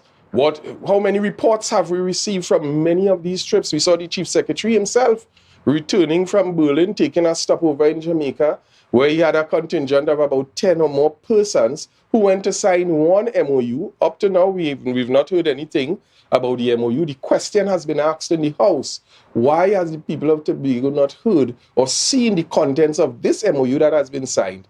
And again, a frivolous excuse has been forthcoming. So if we want to talk about priorities, I'm glad you raised the issue of the students abroad. Why the students didn't receive any particular funding?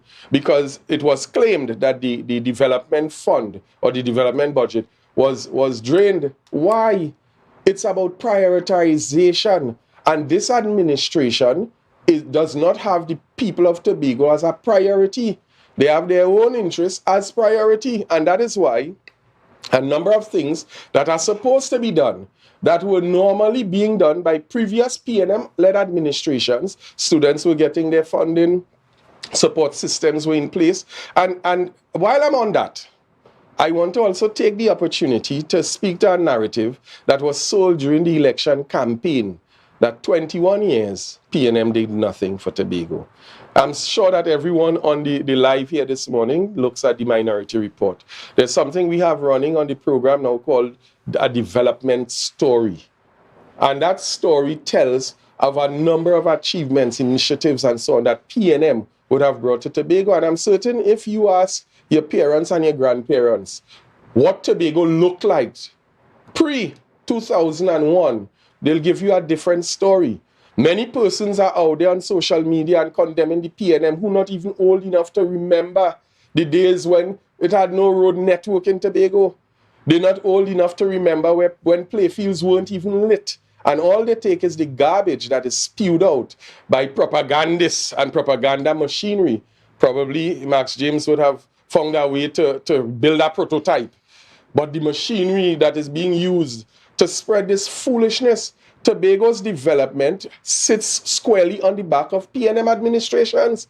We're talking about PNM education policy that has benefited many persons. Remember the days in Tobago when you would go to the hospital and it's only foreign languages?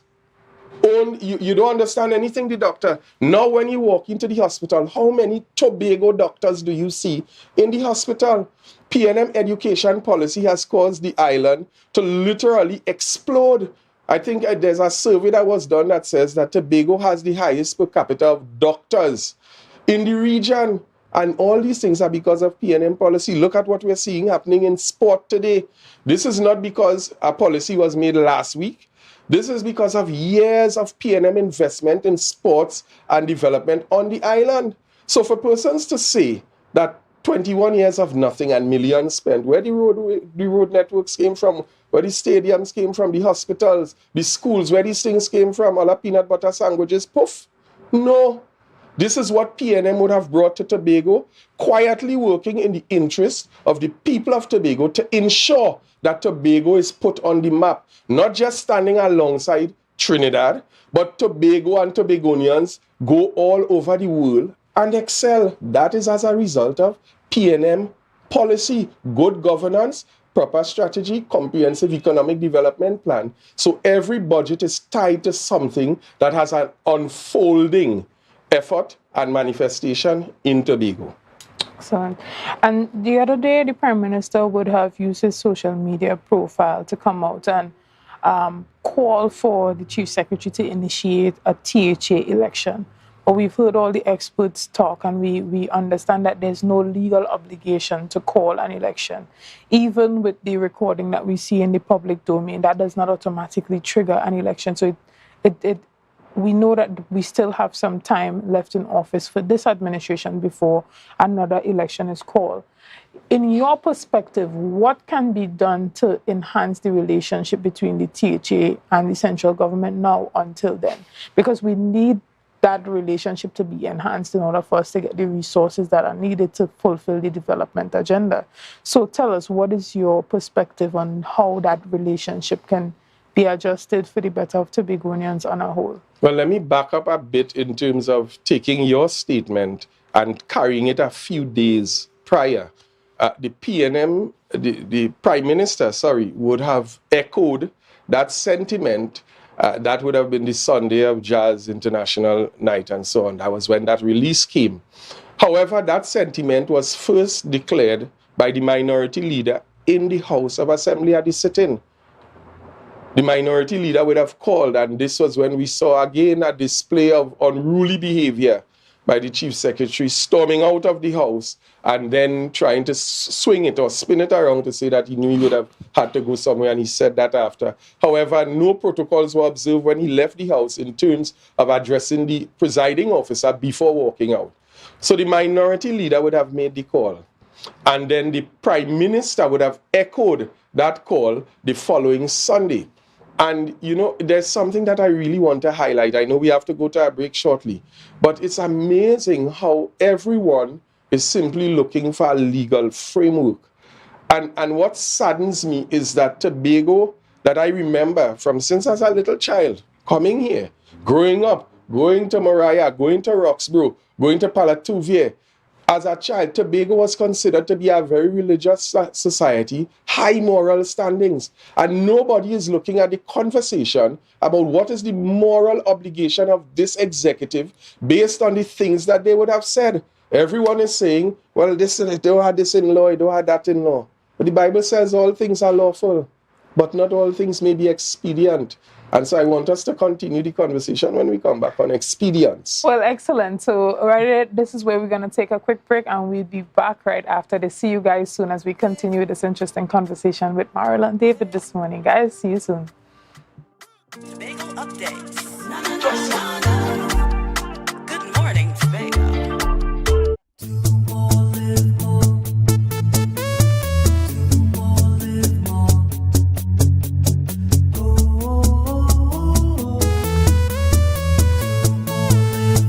This is how it's gonna go. They better look up below, 'cause this is your show, and everybody's gonna know. Say it to them once again. They better look up below. This is your show, and everybody's gonna know. That's how it's gonna go. They better look up below, 'cause this is your show.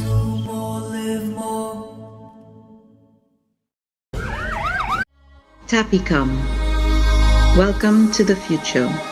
The only card you will need in a new world. Digital business cards. Safe, hassle-free. The future is here. Tapicom. New generation digital transfer. Digital time clock cards.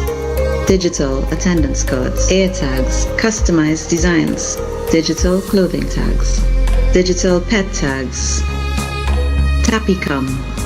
The future is here. Contact us today. The best place to stay in Tobago is at Thorn's Place, with rates starting as low as 200 TT. Call or WhatsApp 745-7306 or 682-8676. We are located uptown Scarborough, 5 minutes away from the port. Remember, at Thorn's Place, our aim is to make your stay safe and affordable. Tobago Glass Supplies has been a leading name for over 37 years in the glass and aluminum market in Tobago. We provide an extensive range of high-quality, innovative aluminum and glass products for commercial and residential use. Competitive prices with superior and professional services by committed employees who are guided by rigid quality standards. Tobago Glass Supplies specializes in the manufacture and installation of glass and aluminum products that are essential to today's homeowners and the business environment. We are engaged in marketing, sales, and installation of a variety of products. These ranges from windows and doors to necessities such as mirrors for homes and vehicles, designed and manufactured in-house or imported.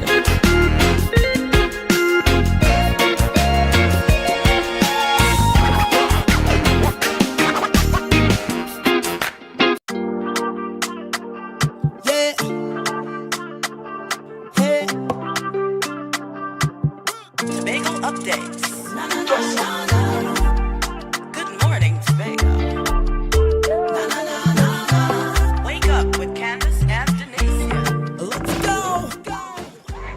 morning and welcome back. Welcome back. We're having breakfast now, but it seems like this conversation might feed over into lunch, Marlon. What do you think? Well, who knows?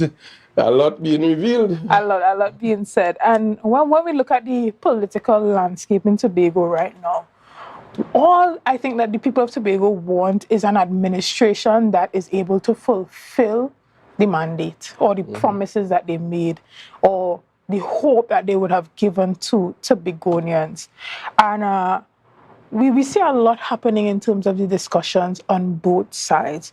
However, going back to the recording, it is disappointing when people feel like they are not getting a response that they need. People might say the conversation is only coming from one side, but I think the promises made for transparency and accountability is one that was made to everyone in Tobago. It wasn't just made to supporters. It wasn't just made to condemn an administration that was felt like before was corrupt or disingenuous, but to really bring a new type of politics into the Tobago space. And in holding them accountable, it is only right from any perspective to hold anyone accountable that makes a promise, that stands on a platform and says, okay, this is what we are offering to Tobagonians, to really follow through with that. And as we look at the political landscape in Tobago, we are only hoping that at least by the end of this week, we could see a response coming out. But even after that response comes out this week, or we don't know. I'm just assuming that it could, right?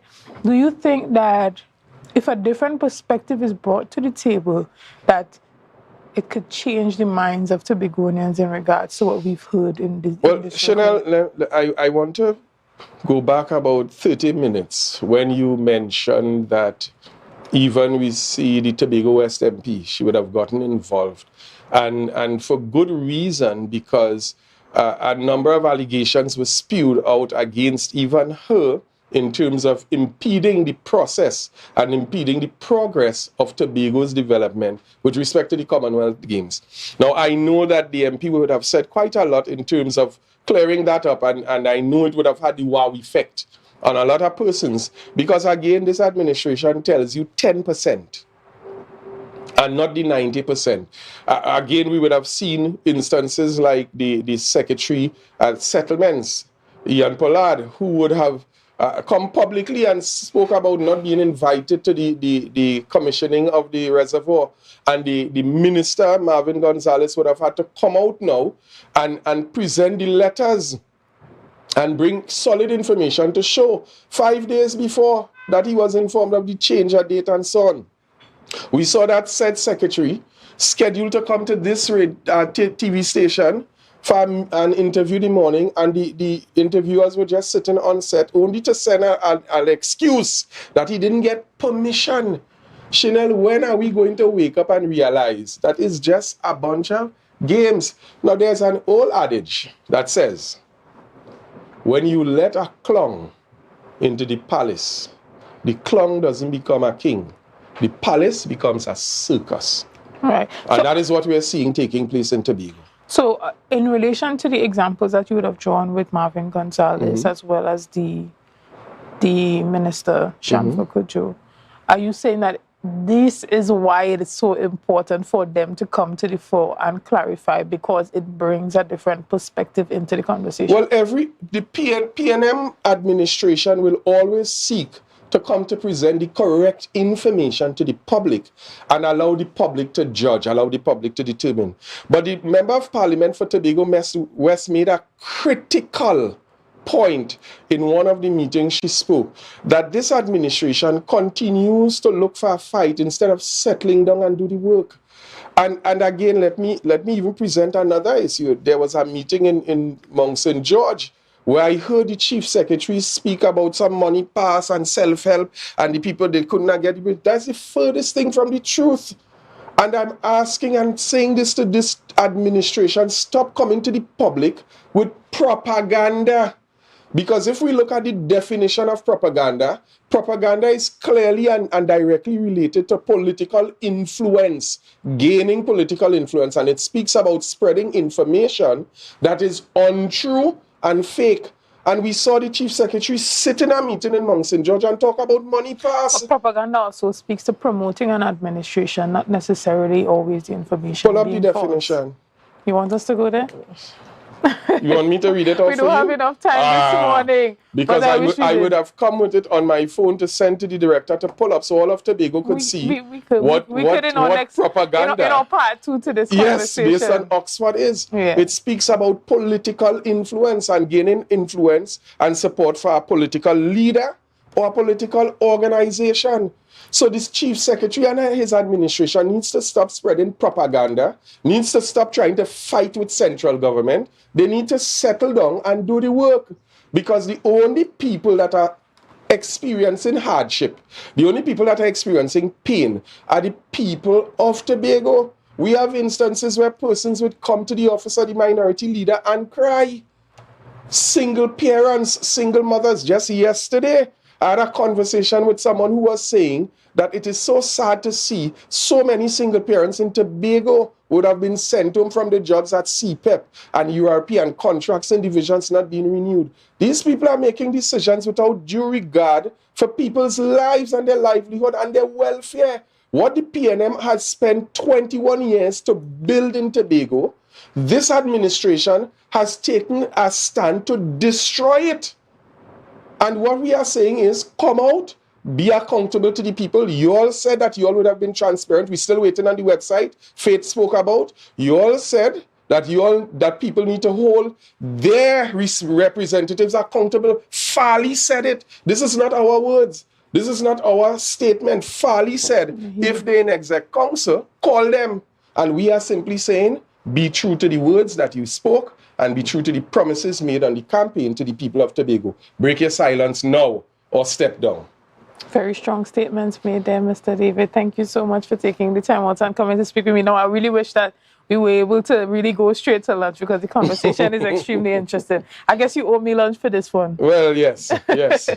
Guys, thank you so much for staying tuned. Thank you so much for being a part of this conversation. Thank you for adding your comments, your likes, your shares.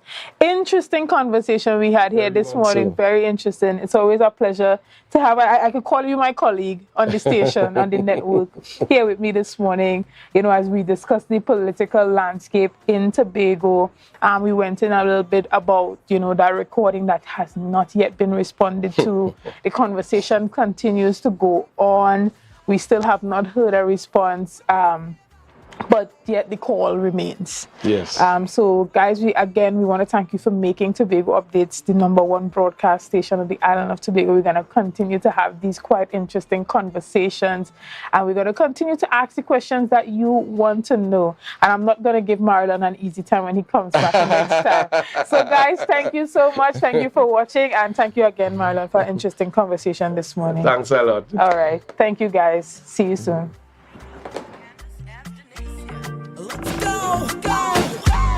It's a brand new morning, rise up to a brand new